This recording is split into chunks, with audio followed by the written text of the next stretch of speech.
I really want to know what's going on with the record because the single came out a little while ago. It did. So you're working on the new album. We're now calling that the teaser. It came out for 6 days, but then we had to bring it back for producing problems, and now it's going to come out mid-June with Bella Blue and myself, and we're excited to really take over the airwaves, hopefully.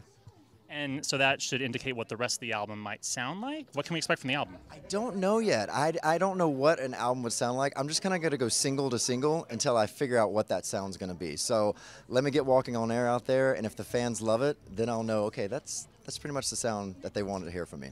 By the way, I always jump. I'm like, so where's the album? I'm like, it's kind of a singles market now. It's cool. It's a singles market now. Yeah, not many people do full albums, and which is kind of cool because back in the day when we would do an album, especially when you're rushing an album, you end up with album fillers, and that's not fun. It's like it's kind of like you're crapping out a little bit. So I'm glad that people really focus on the singles these days. And I want to know, when can we expect to see that actually performed in any sort of live venue on TV or elsewhere? Yes, well, that will be this summer. I definitely will be doing on The Tonight Show coming up this summer, and hopefully other places too. So we'll see how that all rolls out.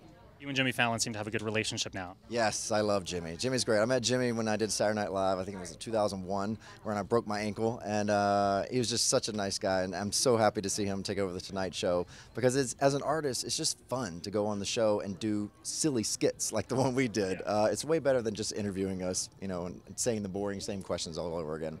Do you think the Big Mouth Bass thing would actually take off the way it has and become viral? We had no idea that would take off as much as it did. We've been planning that for a couple months, and I just didn't. I was not able to come out to New York until last week, and we did it. And wow, the fans really ate that up.